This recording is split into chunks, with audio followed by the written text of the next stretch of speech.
I'm Peggy Scott Laborde, and welcome to Steppin Out, spotlighting the New Orleans area's arts and entertainment scenes. Seated at our table tonight, Festigals founder Diane Lyons. Well, with Festigals, that festival coming up next week. Good to see you, kiddo. Thank you so much, Peggy. I'm excited to be here. Sure.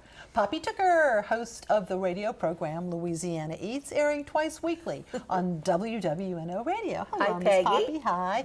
We obviously didn't get the pink memo. No. We have Susan Larson, host of the radio program The Reading Life, also airing twice weekly on WWNO. Good to see you. Thanks, Hello. Peg. Hi. And stepping out, theater critic Alan Mason. He's in pink too. Theater criticism.com. First up though, Poppy.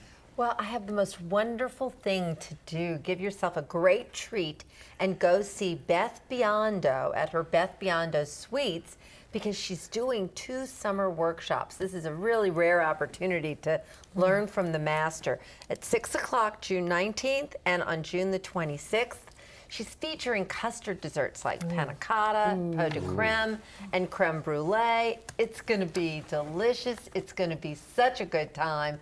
So sign up. I know that those 2 workshops are gonna fill up. And I have such a scoop. I had such an experience this week. I went to dinner at DTB, and of course that stands for Down the Bayou, and that's down over on Oak Street. And one of my favorite people, Chef Carl Schubert, Carl had auctioned off this dinner that was a feed me sort of thing. It was a chef's table experience. And when he designed the restaurant, you see him in that pass-through right there, he designed it so that you would feel like you were in the kitchen because he loved working the chef's table when he was at Commander's Palace. And he would often get that assignment. He said the only time he was nervous when he had to feed his parents one night, they were at the chef's table. But anyway, this was an incredible experience, and Carl is willing to do this anytime for anyone if they'll just call up and talk to him about it. Weeknights he'd prefer, starting at about $75 a person.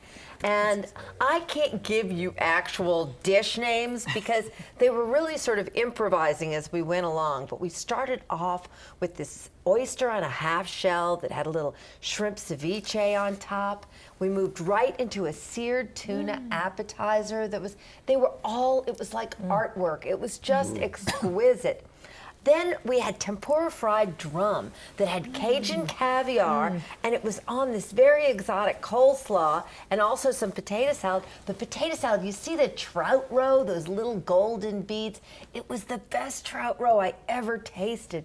And it was also perhaps the very best squid ink fettuccine I ever had with a sous vide egg yolk on top, on some burrata cream foam. I mean, this was just an extraordinary experience. There was panade pork with that. Oh dear, that I think was my favorite. That's barbecued shrimp with an Asian twist. There's a little lemongrass there, and it was on a spicy cornbread cake. It was incredible. Then the next course we had a little panade pork that was served with some fresh figs and arugula. There was flank steak, and the grits that it was on were so incredible. I asked, who made these grits? And they kind of smiled at me because apparently they get grits from Bellegarde and they get grits from elsewhere, and this is a proprietary house mix. You better go eat grits at DTB, that's all I can say. Dessert was fresh peaches with some peach sorbet and some almond crunchy yumminess on it. And then they're very proud, as they should be, of the fact that they just won the NALFI first prize for dessert with this terrarium of sponge cake and custard and berries and flower petals with a tuile on top that you break with a spoon that breaks into the glass. It was fabulous. So anybody can have this? Anybody can have this. Okay. Just call up All right. and say you want Carl to feed you at the chef's table, and he can do that for you. And then on the opposite end of town and the opposite end of the scale is the Dryads Public Market. You know, we've seen that through a bunch of fits and starts, to say the least. But I'd say they've got it going on now. Oh, good. They have completely retooled the place. It's really a value-priced grocery. I mean, you can walk in the door and there's name brand ketchup for 79 cents. But let me tell you who's waiting inside for you. To greet you there is Chef Allison Dean. He's the market's unofficial ambassador. This man, I don't know who is more gregarious than he. Every human who walked through the door, he talked to them. He offered them a spoon of something delicious. He's got red beans and rice and smothered greens and fried catfish and cornbread. They ran out of the fried catfish, and the lady said, catfish, and he said, just a minute, ma'am. And he went in the back and fried some up. So this is all fresh food prepared there. He has specials during the week, ribs, fried chicken. And then he said to me, taste my bread pudding. You've never tasted anything like it. Cherry, ginger snap, coconut, raisin pecan, bananas Foster, bread pudding. There's also a salad bar. So you can get, this is by the pound. You can get any of this for $6.99 a pound. Poppy, is there a place to sit and eat if you wanted Oh, to do yes. that? Oh, yes. Okay. There's a place, and I'm telling you, it was incredible in there. There were WDSU news reporters having lunch there. And there's a cocktail and espresso bar. That's the one hangover, forgive the pun, from the original Dryades Market. The beautiful chandeliers and the cocktail bar are still in place, and they're there Monday through Saturday, 7 to 8 p.m. 7 a.m. till, and on Sunday, 8 a.m. to 8 p.m. But go see Chef I'm so glad Allison. it's catching on. I He's know. a treat. And I'm long overdue to visit, so thank you for He's the a treat. reminder. Okay, thank you. And Diane, gee whiz, how many years now? 8 years. 8 years. Remember, it was just a little idea, and it's grown over 8 years. We have women coming from everywhere, but mainly regional women come in. We like to inspire each other, connect with women that we like, though, but have never met before. That's what Now makes you it so have interesting. panels, you have luncheons, you have dinners. We have dinner with Poppy Tucker. Tucker, a very special night at Tujague's, You which have we're very though, excited a about. special, yes, at Tujague's. Yes. And, but then you also have a keynote speaker. We do. We have a tricentennial day, and you know, even though we don't look like we're 300, we do age very well. And it's 25 speakers that day, various women, various topics, all about you and inspiring and connecting. And our keynote is a Dr. Renee Horton. She is very inspirational. She dropped out of college, had 3 children, was divorced, and then later came back and decided to become a nuclear engineer at NASA, and she's on the Space Launch System metallic weld engineer at our misuse facility. So you have serious pretty moments, inspiring. but not so Oh, serious, yeah, then and we then have- second line parades. Oh, well, you know, Festivals is known for giving back, right? We always inspire, connect with all kinds of women, and there you go, some of my good friends all dressed up for that one. I think that's me in the middle with the bumps on my head. Anyway, we changed the name this year to the Step Up Parade because we decided we are stepping up to fight domestic violence, a huge issue in the state of Louisiana. So the money that we've raised, we have 32 women's marching crews. Do you understand that's about 1,000 women right there? And where do you go? What's and your we're going route? from Carl Mack Studio on Conti and Rampart all the way to Harris, so right through the heart of the French Quarter, over about 1,500 women, groups of people and troops of women, and they're raising money now. We're up to $16,000 in a GoFundMe that the crews have created at festivals.org. That's amazing. We think it'll be about 35 by the time we finish. We have another week to go. So you can put on a costume and come, or you can, it's so inexpensive. It's $35 to participate in the parade. And just jumping ahead, because I know Yes. something else you're involved in. Looking forward to December. Oh, we have NOLA Christmas Fest right around the corner again. I love 10 that. days of Went inside last Christmas year. fun. So much It's fun going at to be the so much convention fun. center. Yes, at the convention center. It'll be Hall I and J, H and I this year, but 2 huge you can park halls. right across the street. Right That's what I across the found street. very convenient, Right you across the know. street. So one more thing about festivals. Sure. Yes, so dinner with Poppy. That's going to be so much fun. And then the second line parade, the grand diva this year. You know, I always try to get a dynamic woman. This year is Stephanie Burks. She's a huge community activist, very involved with Bravo, and she has participated in festivals now for 6 years. And she has a superwoman crew that comes with her. It's quite fun. So come out and see us or donate online at festivals.org. All right, thank you so much, Diane. And New Orleans Magazine's quiz queen, Julia Street, has a question for us. Last time, Jolie Bonk, hello Jolie, gave us the names of an old line carnival organization that was inspired by a Shakespeare play and the name of the play. The play is Twelfth Night and the organization, Twelfth Night Revelers, TNR. Now, tonight's question. Between 1766 and 1803, the Louisiana Territory had 9 Spanish governors. Of course, this is in honor of the King and Queen of Spain being here this weekend. Name 2 after whom streets were named. Ooh, Julia. Email your answers to steppinout@wys.org. Very clever. Our prizes: a year subscription to Louisiana Life magazine, a dish towel with the message "I Chef" from our friends at wearablevegetables.com, and a pair of free admission passes to either the Audubon Zoo, Aquarium of the Americas, or the Butterfly Garden and Insectarium.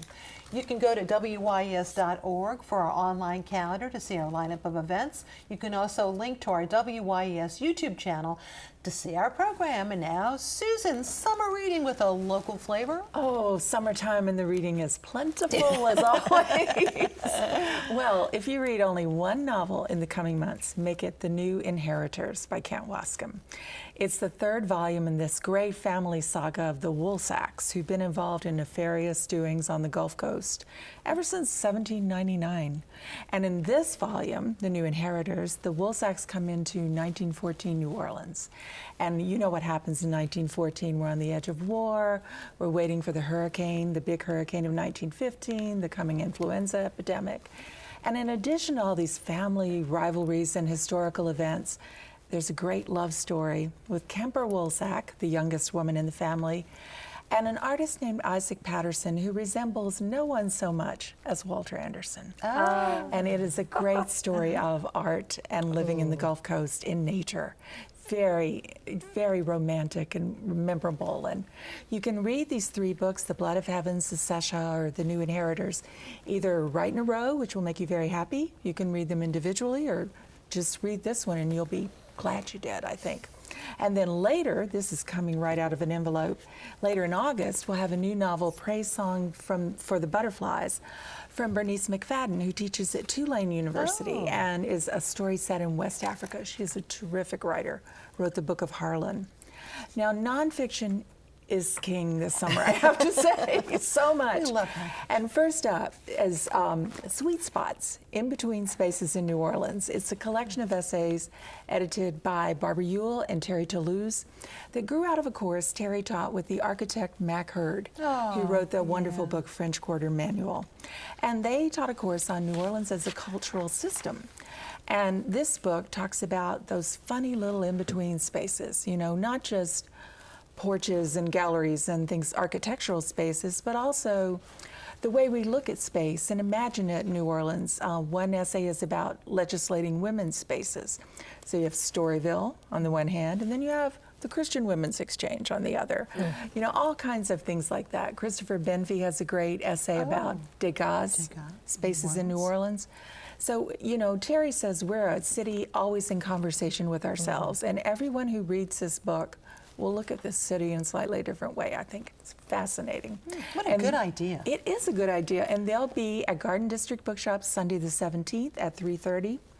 And then also coming up, part of the American Library Association is this event at the New Orleans Public Library with these authors, Wayne and Shirley Weekend, who've written this fascinating book, Desegregating Public Libraries in the South in the Jim Crow era, Civil Rights and Local Activism. And people don't think about public libraries as a front for civil rights movements. You know, we're not the Montgomery bus boycott, it's not the bridge at Selma, but they were quiet fronts, and they were usually integrated by very young people who were students. And so Wayne and Shirley have put together this group of people who have gone on to great distinction in their lives, but who were young people who integrated public libraries. And they'll be talking at the New Orleans Public Library main library Sunday the 24th at 2. Everybody should go and see them. I mean, talk about profiles and courage. This was a real kind of quiet courage. And then one book we've all been waiting for a very, very long time is Gateway to New Orleans, Bayou St. John, 1708 to 2018. It's the last book from Mary Lou Kristovich. Last book in, you know, the Friends of the Cabildo Architecture series, from the Louisiana Landmark series. It was edited by Mary Lou Kristovich, of course, Florence Jumonville, and Heather Venetiano. Lots of great writing by different writers, great photographs by Robert and Jan Brantley, and this wonderful tribute to that beloved part of our city. So don't miss that book. And Stephanie Bruno has Stephanie an essay. Bruno's in and there, Richard and Campanella. Hillary Irvin. Ooh, Hillary. Yeah, everybody. Yeah, I mean. wow, good company. And then, as we're remembering the great T. Eva, that great New Orleans icon, what could be better than Walkin' Ratty, the Baby Dolls of New Orleans? This is a great book. Just look at that cover. How can you not want that book? I mean, and if you've never walked Ratty, you'll know how by the end of this book. And it's edited by Kim Vosdeville, who's done so much for baby doll history. And she'll be launching this book July 22nd at Xavier University. And it's so beautiful. I mean, there are essays about the cultural importance of the baby dolls, memoirs by people who were baby dolls or knew baby dolls, artist statements by all those artists who participated in Artists Respond to the Baby Dolls of New Orleans. It is a treasure trove and a beautiful, beautiful What book. a resurgence of this little-known tradition. And now, I mean, yeah, I lots of know, hard we're work. shining a Boy, are we spotlight on glad, them. huh? It's fabulous. And then July brings South Toward Home, Adventures and Misadventures in My Native Land by Julia Reed, who is always great summer reading, companionable. And just, this is a fun, collection of essays. And then, big time in August, this is a really, really big book coming out of New Orleans. Meg, Jo, Beth, and Amy, The Story of Little Women and Why It Still Matters. And that is by UNO professor Ann Boyd-Rue. And this book celebrates the 150th anniversary of Little Women. Just as there are new adaptations for film, television. Yeah, Masterpiece Theater recently. It was Musicals. so good. Exactly. So that's going to be a really fun book to have. And then at the end of the month, we'll have Southern Decadence in New Orleans, A History, from Howard Phillips, who did that great book about unveiling the muse, about gay carnival, and Frank Perez from the LGBT archives. And then last but not least, my favorite book in paperback for this summer is The Gulf, The Making of an American Sea by Jack E. Davis from Florida State University, which won the Pulitzer Prize. If you love the Gulf, if you go to the beach anywhere, Florida, Alabama, Mississippi, Louisiana, it's all there. It's a great, rip-roaring book to read. So that's a lot. That's a lot. It's a lot to take to the beach, but well worth It the is. sack that you would bring with you. Yes. Thank you so much, Susan. And now it's time for our Artist Spotlight. Tonight we are featuring, of course, images of summer dress, the summer dress exhibit at the 19th century Gallier House on Royal Street. And what we mean by that is that the interior of the house, which is once owned by architect James Gallier Jr., is modified to accommodate the hotter outdoor temperatures with breathable linens and lighter colors, and this is what they used to do. The exhibit, and I know some people who still do that. The exhibit runs through September 5th. Visit hggh.org to purchase your ticket. And now, Alan. Well, you know, the Tony Awards were on last Sunday night. I hope a lot of people got to see that. The big winner, of course, was the band's visit. And I know Peggy had said, what kind of local connection do we have with the band's visit? And really, the best one I can tell you is that I got to see the Best Actress winner, Katrina Lenk, last year in Indecent, which was this wonderful play that actually was on PBS not long ago. I did not get a chance to make a connection with Tony Shalhoub, who won the Best Actor, or some of the other people there. But again, Mr. Monk wins a Tony, I guess, basically. That's okay. We're all Broadway fans. We all love Broadway. I will That's tell all you. right. I will tell you that Harry Potter and the Cursed Child Parts 1 and 2. I'm hoping to see that as well. 6 Tony Awards, Best Play. But I think there was some traditional pushback because you know the ones that were really being touted by some of the people who did not know, I think, a little bit better, the Mean Girls and the SpongeBob shows. The problem with that is that the band's visit won the Drama Desk and the Outer Circle Critics Awards last year, just like Hamilton did in 2015. So it wasn't eligible for anything but the Tonys this year. So the Drama Desk Awards and the other ones, the Outer Circle Critics, could not be nominating it because it didn't win last year. So a lot of people said, "Oh, SpongeBob." No, sorry. Again, nice wins for Andrew Garfield, his first, Nathan Lane, his third. Angels in America, of course, was a wonderful production still going on. Laurie Metcalf won her second in a row, fantastic, and Glenda Jackson won one too. So again, And we're all bees, 3 tall women. 3 Tall Women, the first time it was ever on Broadway because it was always off Broadway. Now I got to tell you, just because your show doesn't win a Tony Award does not qualify it as sort of a success. The longest running American show in Broadway history is, of course, the revival of Chicago, opened in 1996. Well, do you know that in 1975, when it opened on Broadway with the great Jerry Orbach and, of course, Cheetah Rivera and of course, Gwen Verdon, my goodness, it won nothing. It won nothing. Wow. Now, of course, it's the longest running show on Broadway as an American show, of course. 2 years ago, Waitress opened on Broadway at the Brooks Atkinson Theater, and it's still doing business by the same producers, Brad and Fran Weisler, okay? So those of you who don't know, it's at the Sanger Theater right now. Waitress, if you want to, pick up a pie in the lobby, too. This is a story that's beautiful music by Sarah Bareilles.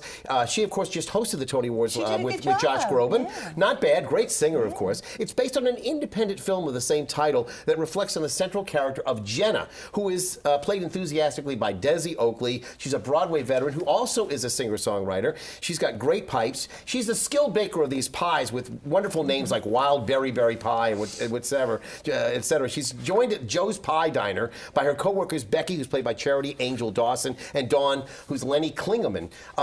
Again, Jenna is trapped in a loveless marriage with an abusive husband named Earl. She finds herself, of course, pregnant and desperately trying to find a way out for a new life. And the prospect sends her straight into the arms of an unsuspecting gynecologist, Dr. Pomatter, played by Brian Fenkert. Now, again, I have to say that one of the best songs in this is Bad Idea, which is a sort of an idea that really goes awry.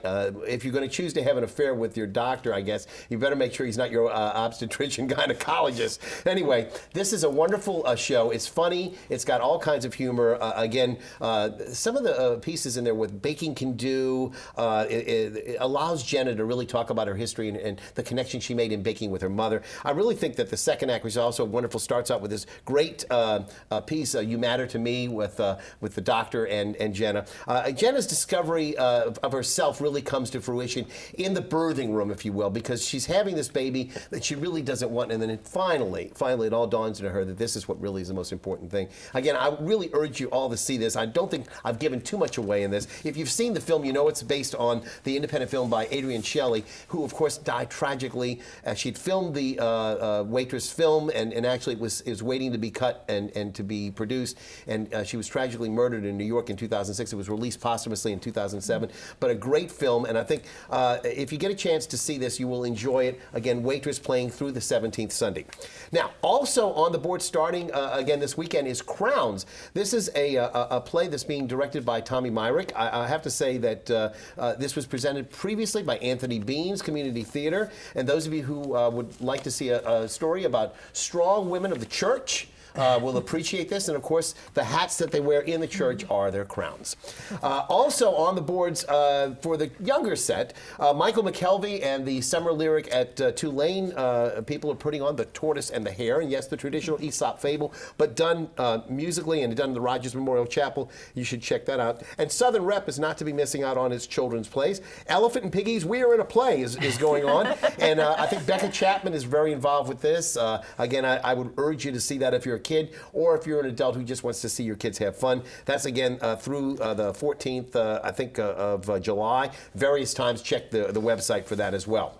I saw last night the one-time performance, at least for right now, of Leslie Caste's Food for Love, and we had Leslie on last week, and Jefferson Turner, and Clint Johnson as well. And Clint Johnson, yes. Yeah. And just quite the original idea of pulling together music and, of course, quotes from Tennessee, from William Shakespeare. I'm thinking yeah. Tennessee. That's funny. The Bar. Yes. Okay. But anyway, famous plays that were inspired, like West Side Story. Correct. Or Kiss Me Kate, and some more obscure, but they did a great job, and it was a really good crowd. And I'm too. sorry I So could not be hopefully there. they'll do it again. Yeah. I'm I hoping. hope that she does, because if she does do it again, I will be there. Absolutely. Yes, absolutely. Yeah. Thank you so much. And now it's time for our picks of the week. Diane. Oh, I definitely recommend the Tricentennial Women's Day on Friday. It starts at 8:30. We have breakfast, then we have speakers about you too, about power for women, success for women, and then we have our famous Festi Talks that are always 5-minute disruptive talks on all kinds of topics. They're the big hit of the day. And we also have, of course, our keynote, $75, wine, coffee, lunch, breakfast, dinner, and everything. But we should remind everybody, you can go to one thing, you can go to a whole day's A thing. day, so the an prices just hour, vary. or the weekend. And Yeah. don't forget to go to Poppy's dinner as well at Exactly. Tujague's on Saturday night. Poppy. My favorite happy hour over at Mofo right here in the neighborhood, 3 to 6 every day, Monday through Friday. There's something new, a Creole tomato steamed bun for just $2 with crispy shallots, Mofo mayo, Vidalia onions, and herbs. Yum! And wings half price. All right. Oh, great wings. Susan. Oh, coming up, the Mystery Writers and Readers Conference at the East Bank Regional Library in Metairie. That's Saturday, June 23rd, starts at 9:30. It's a look behind the scenes. There'll be a Dr. William Hill, talking about suicide and PTSD, then a nurse, and Troy talking about forensic nursing, and then a police detective, Michael Verrett, talking about homicide investigation and police sketching, then a guided meditation by Constance Adler to send you home calm and ready to write. All free. Speaking of homicides, a comedy of murders. Murder on the Bench is the latest murder mystery that's going to be at the Gretna Cultural Center for the Arts. Again, Gretna's becoming the cultural hub of our murder mysteries, so there you go. A comedy of murders. All right. And my picks, the Louisiana Creole Association is holding a free forum and plaque unveiling dedication in honor of the original New Orleans Tribune, America's first black-owned daily, and La Union, the South's first black newspaper. The event is tomorrow afternoon at 2:30 at the historic New Orleans Collection. That's the Williams Research Center right there at 410 Charters next to Cape Paul's. Visit lacreole.org for more info. Speaking of the HNOC, there will be a free concert titled Celebrating the Swedish Nightingale, which pays tribute to 19th century Swedish opera star Jenny Lind. She often performed here in New Orleans. The concert also celebrates New Orleans' ties with Sweden. The event will feature soprano Kaini Sandros, there we go, beautiful, and pianist Julia Josted performing Nordic folk songs and arias. That will be this Monday night at the Williams Research Center, free, but make online reservations at hnoc.org. Looking ahead, don't miss the Rhino Contemporary Craft Gallery Hawaiian-themed event next Friday evening at the gallery on Magazine Street. They'll be featuring tropical decor and refreshments, and there'll be a prize for whoever has the best Hawaiian outfit on. So there you go. That sounds like a whole lot of fun. Anyway, and we should be saying also, looking ahead to Tennessee Williams, we just found out we're going to have an event, a special event in October. We'll be telling you much more about, and lots of special people already know that we're coming. So I got to plug it, because Susan and I, it's dear to our hearts, right? All of ours here. Thank you all very much. Thanks for watching. Bye-bye.